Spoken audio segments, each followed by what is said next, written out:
get started, hopefully we'll have a few people join us. My name is Keegan. I'm JP. So if you're drawing the orange, you're just drawing exactly what the orange looks like from the front. As this orange is basically being cut in half, and you're seeing the way the insides together, the way the inside comes together. This is basically a drawing of someone cutting through the house. And so, as Keegan mentioned, as architects, it's important for us to understand the relationship between these rooms, not just in plan, the way you typically see it, but actually how those rooms begin to stack, and maybe this room begins to look into this room. There's a lot to be learned from sort of this section. The last drawing type is the plan, which I think people are most familiar with or kind of associate with architects through blueprints. The plan is like the section, but instead of cutting vertically, you cut horizontally.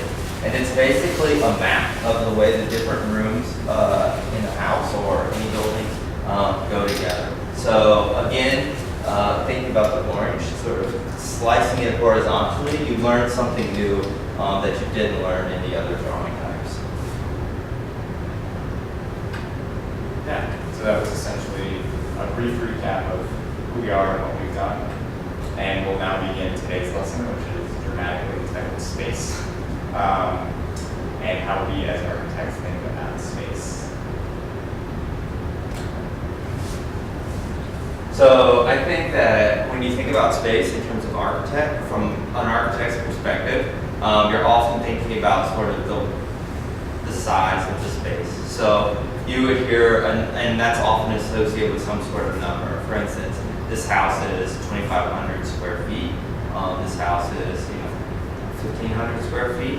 And what we're trying to tell you about this lesson is there's different ways in which you can construct that space to give it different qualities. And one of those qualities is just thinking about it numerically. So, which is, I think, the way that the STEM disciplines might think about space.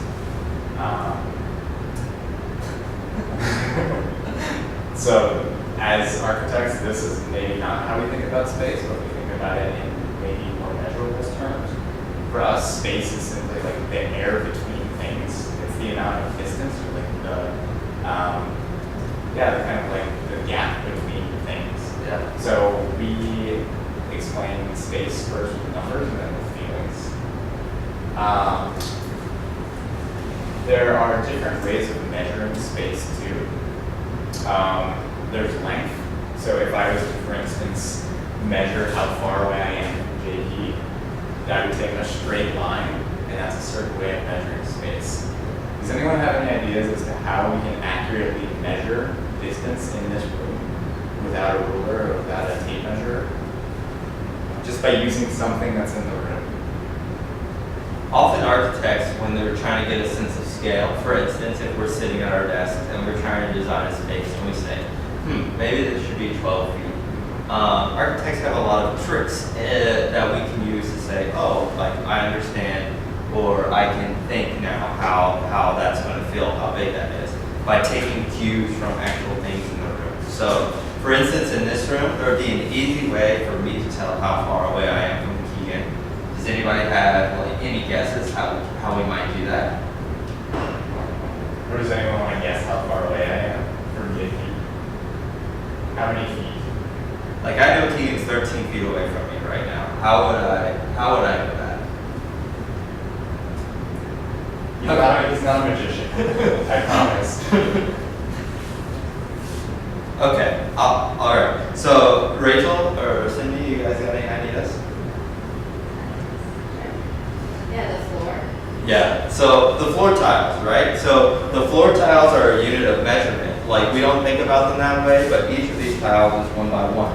So if I'm trying to think about how wide a space might feel, I can quickly look at the floor and see like, oh, this is 13 feet away, and I might be able to think about that space in a different way. So that is like a The ceiling tiles. Yeah, the ceiling tiles too. These are what 18, 2 by 2. So that's another way to quickly come up, understand how big a space is. So we have this fun little exercise we're going to do quickly. where we want each of you, we have painter's tape, so we're using it for, not to paint, but we thought it might be fun if each of you sort of map out a different interpretation of what 100 square feet looks like. I think that's good. I think we decided 30 square feet. 30 square feet is tiny. We got a lot of tape and not that many people, so we have 100 square feet. And we think it would be fun if each of you have like a slightly different interpretation of what that is. So you can use either the floor tiles, or you're definitely going to use the floor tiles to map out what 100 square feet looks like.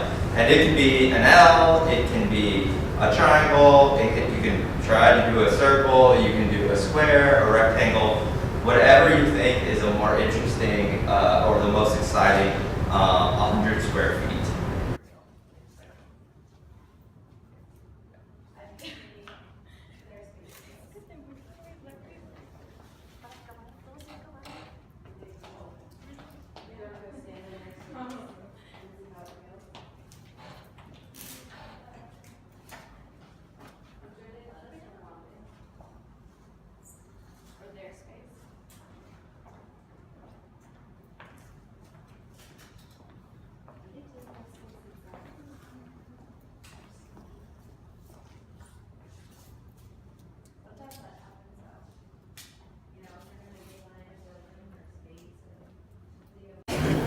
Okay, so we will have you walk us through the design now. Just start with your name and then go ahead and tell us about the design that you proposed for the veterans.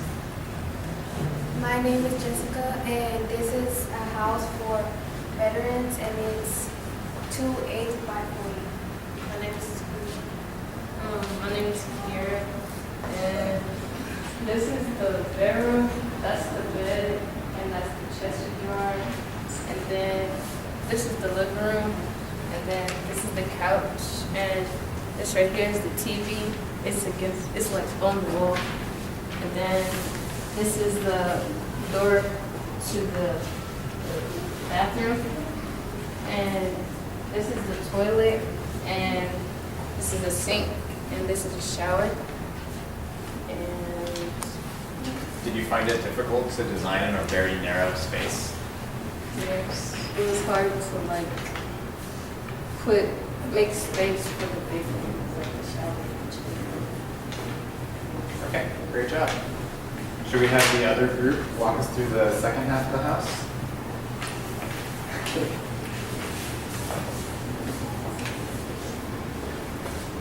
So if you could just start with your names and just walk us through the rooms and some of the design decisions that you made. My name is Jessica. I'm Miss Lopez. So this right here is supposed to be our hallway, and this is our dining room. This is where they're gonna eat. We created porches. This is the entrance to the room. That's the bed. We created a small closet. So they each have a bedroom on opposite sides of the house to give them some privacy. Yes. And the kitchen is pretty big actually, right? Do you think that's a big enough kitchen? Yes. And then what did we add to the back of the unit? Does anyone know? To take that patio, the patio, we made a table in the back kitchen. The circle is the table, the little chairs. Oh, that's a patio, that's like the kitchen. Like I thought it was a dining.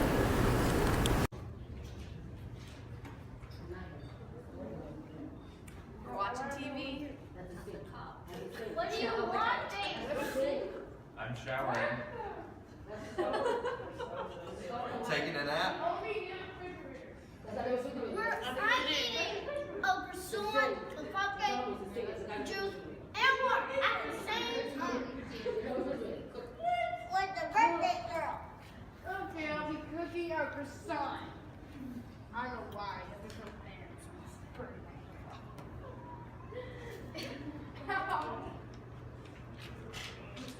They're outside on the patio having cupcakes for the birthday. Okay, can we sing happy birthday, Leah?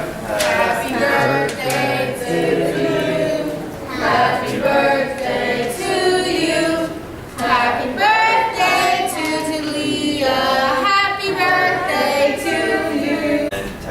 stuff about space, and I hope you came to understand that as architects we think about space all the time, and we think about not just the sort of numerical values of space, but how spaces can make you feel, and how you can work with a super narrow space or a super wide space, or there's different ways to consider space and to create sort of a positive influence on the people who occupy your building.